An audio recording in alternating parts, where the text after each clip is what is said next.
Assalamualaikum warahmatullahi wabarakatuh. Kami dari Kelompok satu ingin memperkenalkan game kami yang berjudul Operation Auto. Apakah itu? Operation Auto merupakan game yang dikembangkan oleh tiga orang pengembang. Saya sendiri sebagai ketua, Aditya Rizky Pradana, dan dua rekan saya, Susnun Najwa Ramdhani dan Anita Hasnal Zahira Safa. Selanjutnya ada latar belakang. Operation O2 merupakan game yang mengisahkan perjuangan seorang pemuda di desa yang dahulunya asri dengan energi angin, namun kini tercemar polusi akibat ulah antagonis lama yang menyabotase kincir angin demi memaksakan penggunaan pembangkit listrik tenaga batu bara.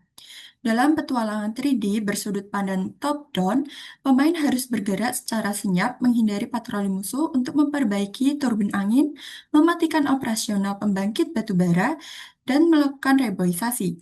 Misi krusial ini bertujuan memulihkan kadar oksigen serta mengembalikan pasokan listrik bersih bagi warga, membebaskan desa dari ketergantungan energi kotor yang merusak lingkungan. Selanjutnya ada core loop. Core loop ini menunjukkan aktivitas utama yang dilakukan oleh pemain atau player secara berulang selama permainan, yaitu ada bergerak, menyelesaikan tantangan, lalu bertahan agar tetap dapat melanjutkan permainan. Siklus ini menjaga ritme gameplay agar player terus aktif dan terlibat. Dalam gameplay Operation O2, core loop ini diimplementasikan dengan player yang setiap stage harus terus bergerak untuk menyelesaikan misi sehingga berhasil menamatkan stage-nya. Selanjutnya ada mekanisme. Yang pertama ada player, yaitu pengendalian player. Pengendalian player diatur dalam skrip player controller sebagai otak dari karakter utama. Skrip ini menangani input pemain, fisika gravitasi, animasi, dan logika suara langkah kaki.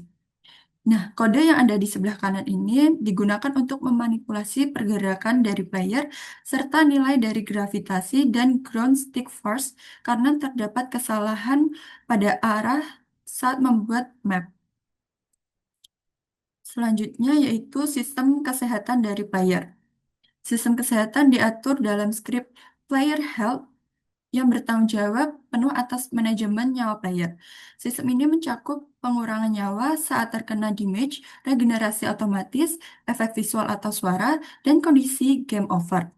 Nah, untuk kode di sebelah kanan digunakan saat player mati, maka status is dead menjadi true, yang dimana menghentikan regen dan damage. Kemudian kode akan memanggil show game over untuk menampilkan layar layar kalah, dan yang paling penting yaitu mematikan player controller.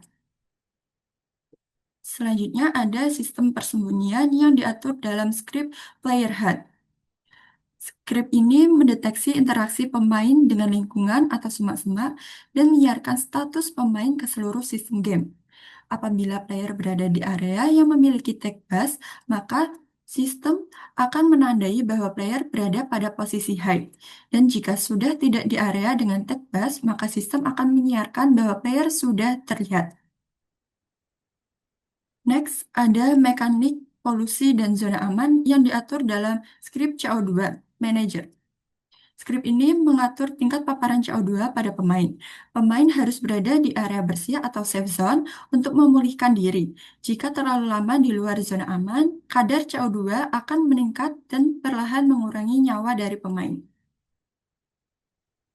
Berikutnya adalah enemy spawner, di mana ini bertanggung jawab terhadap semua musuh pada map. Nah, di sini enemy spawner akan menyediakan 4 tempat spawn yang telah tersebar secara random di map dan juga bertanggung jawab terhadap jumlah enemy dan juga interval spawn enemy satu dengan enemy lainnya. Kemudian pergerakan enemy diatur oleh Navmesh Agent yang telah tersedia di Unity, di mana kami menggunakan Navmesh Surface untuk permukaan dari Navmesh-nya, kemudian Navmesh Agent yang telah disambungkan kepada enemy dan juga Navmesh Modifier untuk menentukan daerah mana yang tidak boleh dilintasi oleh enemy. Kemudian enemy controller di sini bertugas untuk menggerakkan enemy-nya dan juga untuk mengatur logika dari deteksi enemy kepada player. Di sini menggunakan jarak antara enemy kepada player dan juga setelah menghitung jaraknya akan ditentukan sudut depan dari enemy kepada player. Untuk mengecek apakah player tersebut ada di depan enemy atau tidak.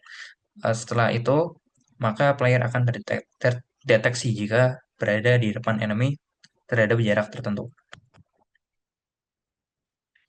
Kemudian enemy vision di sini merupakan visual dari penglihatan enemy, di mana ini merupakan sebuah segitiga transparan yang berwarna merah. Warna ini akan berubah sesuai dengan state-state dari enemy.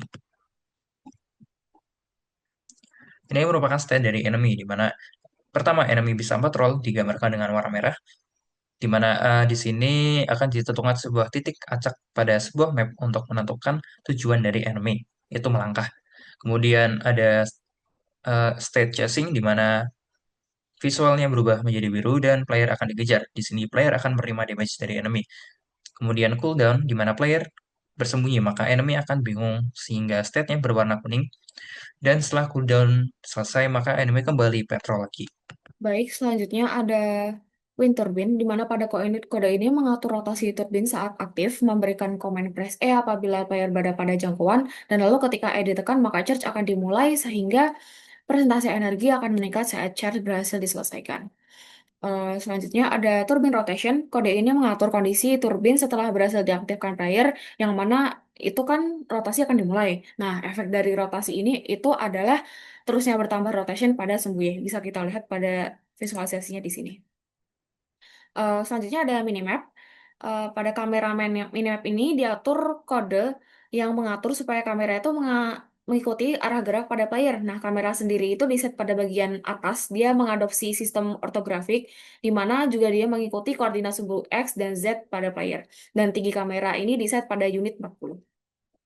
Selanjutnya ada marker holder, berfungsi untuk mengatur posisi legenda kincir angin, di mana apabila jarak player dengan kincir angin masih berjauhan, maka kincir itu akan terbatasi oleh frame. Dan ketika kincir sudah dekat dengan jarak pandang player, maka posisi legenda akan diset tetap.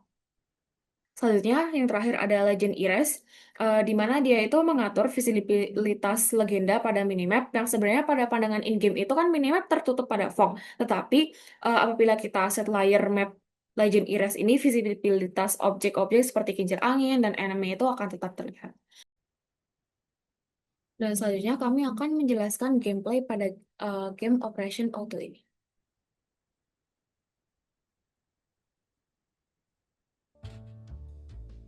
Jadi bisa kita lihat pada begitu game dimulai, kita akan disuguhkan dengan tombol Start with serta volume manager untuk mengatur volume. Dan begitu Start ditekan, kita akan dialihkan pada level selector, di mana di sini kita bisa memilih level pada game Operation Auto, serta ada section untuk tutorial. Tutorial ini berisi mekanisme-mekanisme gameplay game Operation Auto.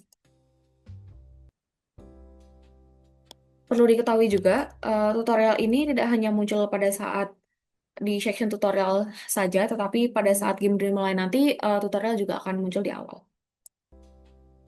Kita mulai.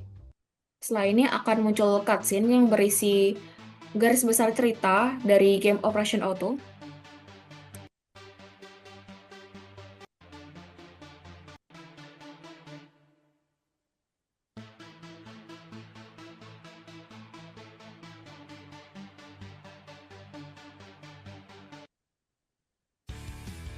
Lalu game akan dimulai, tutorial akan muncul. Di sini kita bisa lihat ada 4 misi, yaitu mengaktifkan turbin. Jadi begitu kita masuk itu kadar CO2 itu akan terus meningkat. Jadi kita tuh jangan lama-lama di sini ya. Kita bisa bersembunyi dalam bus, terus untuk mencharge kita bisa tekan E. Tuh, kita bisa bersembunyi di bus kalau ada enemy.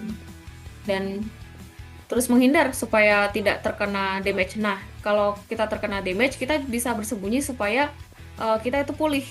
Nah, bersembunyi dan lari dari jangkauan enemy-nya. Perhatikan terus kadar CO2-nya ya, karena kalau terus meningkat, yang berkurang itu health kita. Baik, terima kasih.